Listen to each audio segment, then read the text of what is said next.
राम राम देवियों और सज्जनों, हम लोग 17वीं रामायणी पर वार्ता कर रहे थे। रामायणी लंबी थी, भाषा सरल ही थी।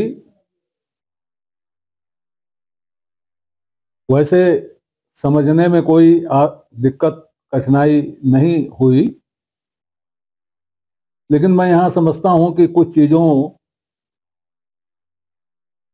को स्पष्ट कर दिया जाए ताकि आगे भी इस रामायणी को और आगे की रामायणियों को समझने में दिक्कत ना हो। पहले इसी रामायणी की अंतिम दो पंक्तियां अर्थात साखी ले लेते हैं। भाव भगत हित बोया सतगुर खेमनहार, अलप उदक तब जानिए जब गोपद खुर विस्तार। साधारण अर्थ तो इसका यह हुआ कि भाव भगत और कल्याण की नाव का सतगुर खेमनहार है, और जब सतगुर खेमनहार है तो भवसागर पार हो जाएगा। इसकी पहचान कैसे हो? जब भवसागर गोपद गाय के खुर जितना सीमित दिखाई देने लगे। अर्थ हो गया, लेकिन इससे कुछ अस्पष्ट नहीं हुआ, कुछ बाकी रह गया। एक चीज यह ध्यान में रखनी है कि कबीर अक्सर जो बात करते हैं वो लक्षणा या व्यंजना में बात करते हैं, तो अर्थ तो साधारण तरह से अर्थ निकल आएगा, लेकिन उसका वह अर्थ जो उचित है वह साधारण से नहीं आएगा, तो लक्षणा व्यंजना में जाना पड़ेगा।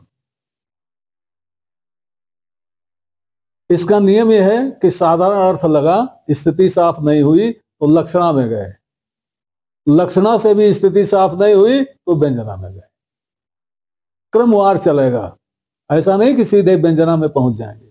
तो इसमें ये जो दो पंक्तियों का अर्थ हमने बताया, इससे यह तो स्पष्ट हो गया कि भवसागर है, नाव है और सतगुर खेमनहार है, और जब वो गोपद के बराबर हो जाए भवसागर तो समझ लो कि अब पार हो गया।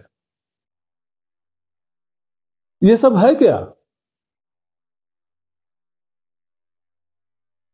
आप लोगों ने कहीं सुना होगा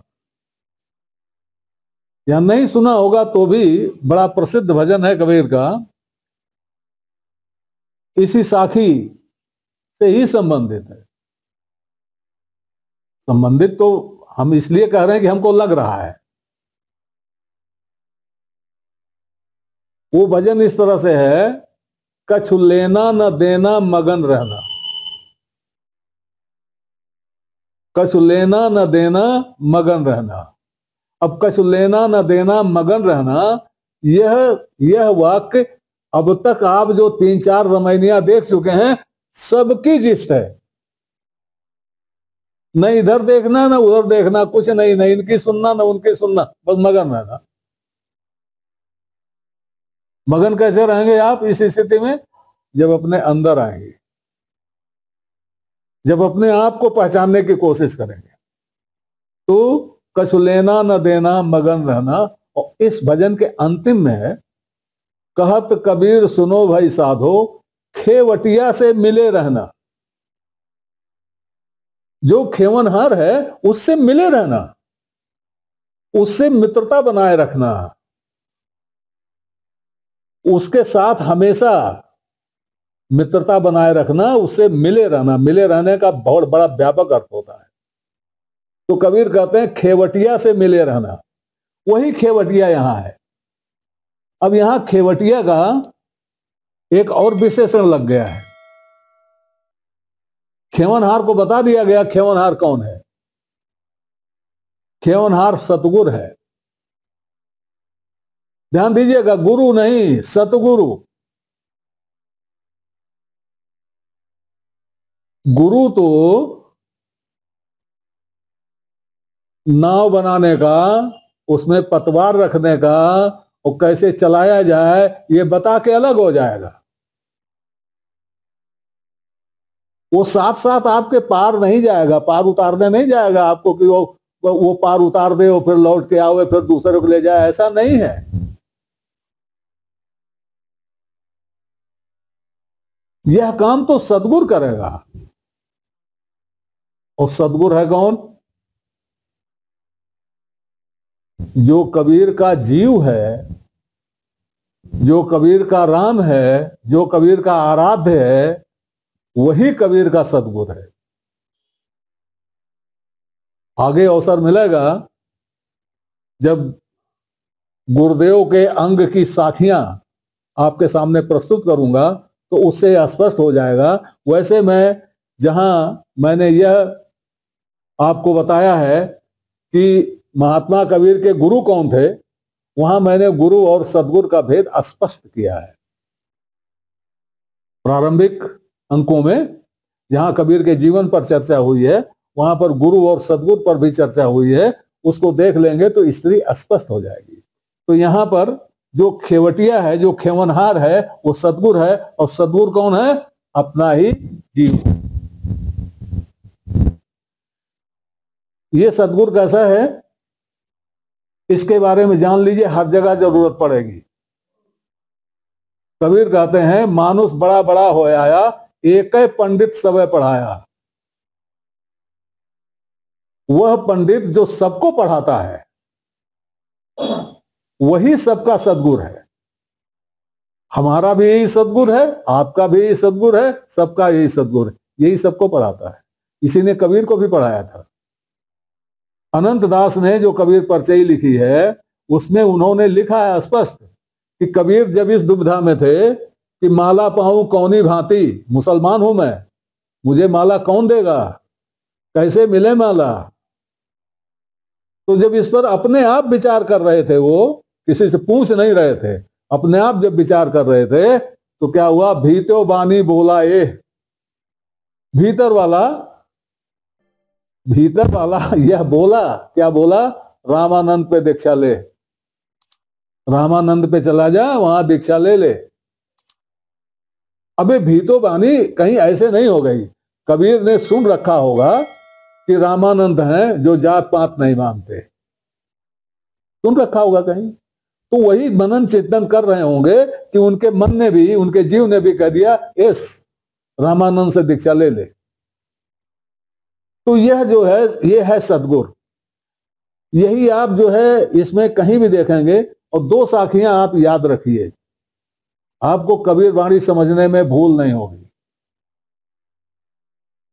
नमस्कार देवियों और सज्जनों, चैनल का नया अंक प्रस्तुत करते हुए मैं इन सभी दर्शकों का आभार व्यक्त करता हूं जिन्होंने चैनल को सब्सक्राइब किया, लाइक किया और जिनके प्रोत्साहन से चैनल नई ऊंचाइयां छू रहा है। नए दर्शकों से अनुरोध है कि वो कृपया पूरा अंक देखें, चैनल को सब्सक्राइब करें और अपनी लाइक दें, समय समय पर अपनी जिज्ञासा भी प्रकट करें। इसके लिए हम आपके आभारी रहेंगे। शुभम भूयात। नमस्कार। पाली, जो चाहो जग जीवना, जो जानो यह जीव। अगर संसार में ठीक से जीना चाहते हो और इस जीव को जानते हो या इस जीव को जानना चाहो, संसार में ठीक से जीना चाहो और इस जीव को जानना चाहो, तो एक ही काम करो, पानी पचावा हुआ अपना पानी पचाओ, दूसरे से मांग के मत पियो। ये अपना पानी क्या है?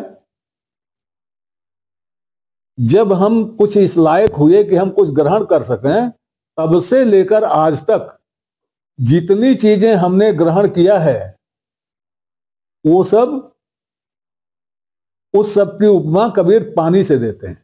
पानी, वो कहते हैं कि जो मिला है अब तक उसी को पचा लो,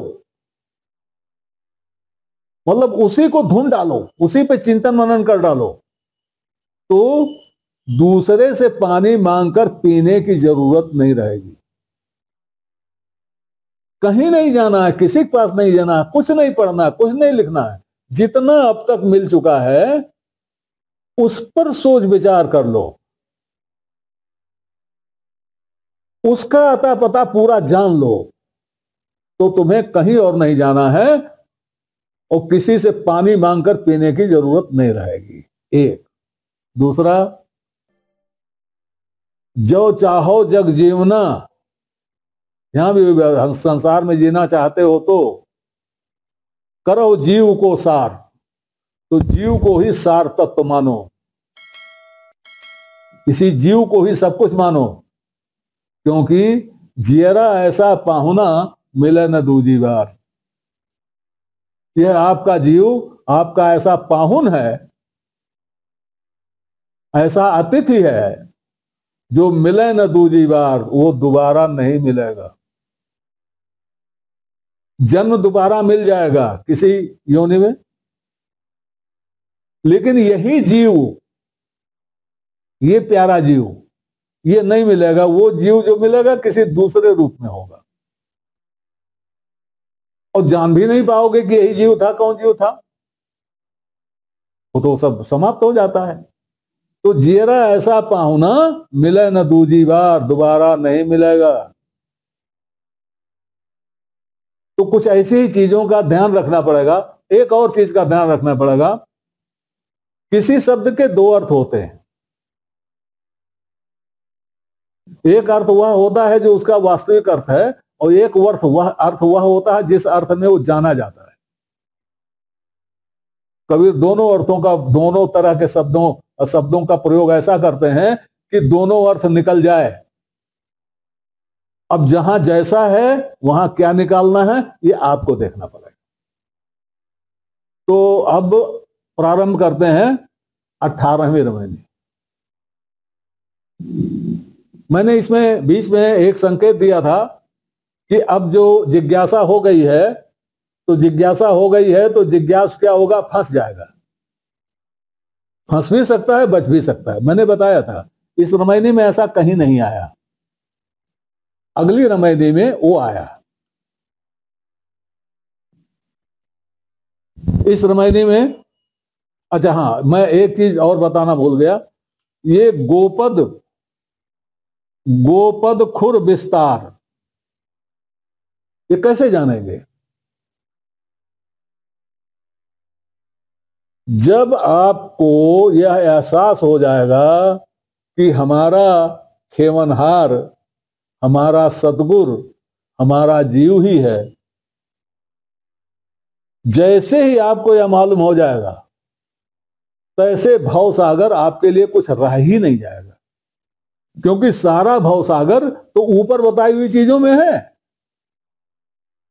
सतगुरु के सानिध्य में, सतगुरु को जान लेने के बाद कोई भवसागर है ही नहीं, खत्म हो गया। और इसका एहसास हो जाता है, और जब एहसास हो जाता है तो फिर वो वही कछु लेना न देना, मगन रहना। यही तो है भवसागर का समाप्त हो जाना। अनंत सुख, अनंत आनंद, यही भवसागर का मिट जाना। दुख से आत्यांतिक निवृत्त, यही तो परमानंद है। अब चलते हैं 18वीं रामायणी पर। इन चीजों का ध्यान रखिएगा, देखिएगा कितनी आसानी से सब समझ में आ जाता है। भया दयाल बिसहर जर जागा, गह गहान प्रेम बहुलागा। जब संसार को कोई नश्वर समझ लेता है, और जब संसार में जो कुछ चल रहा है उससे जब घृणा हो जाती है, विषयों से घृणा हो जाती है, अनासक्ति हो जाती है, तब ऐसे मनुष्य के मन में जिज्ञासा पैदा होती है। जिज्ञासा, जानने की, इस संसार को भी जानने की और संसार के बाहर भी जानने की। ये जिज्ञासा बड़ी प्रबल होती है। आप अपने आसपास देखिए, जिज्ञासा कितनी प्रबल होती है। आदमी छटपटाता है, जिज्ञासा को शांत करने के लिए आदमी छटपटाता है। ये कब होता है? इसका भी एक समय होता है, इसकी एक उम्र होती है। ये सामान्य बात मैं कह रहा हूं। असामान्य बात यह है कि जिज्ञासा कभी भी हो सकती है। 5 साल के लड़के में भी जिज्ञासा हो सकती है। और ये जो साधारण जिज्ञासा ये है, दक्षिण कूट जब सोना बोला। जब जीवन का तीसरा पहर शुरू होता है तब लोग परलोक में लगते हैं, और जब परलोक में लगते हैं तो जिज्ञासा होती है। तो अब वही जिज्ञासा यहां जो बताई गई 17वीं रामायणी में, वही जिज्ञासा हो गई। तो जिज्ञासा वाले को क्या लगेगा? कहावत है एक, भूखा बंगाली भात भात। तो जिज्ञासा वाले को बस यही दिखाई देगा कि कौन मिले किससे पूछें, कौन मिले जिससे उद्धार हो जाए, कौन मिले जो हमको रास्ता बतावे।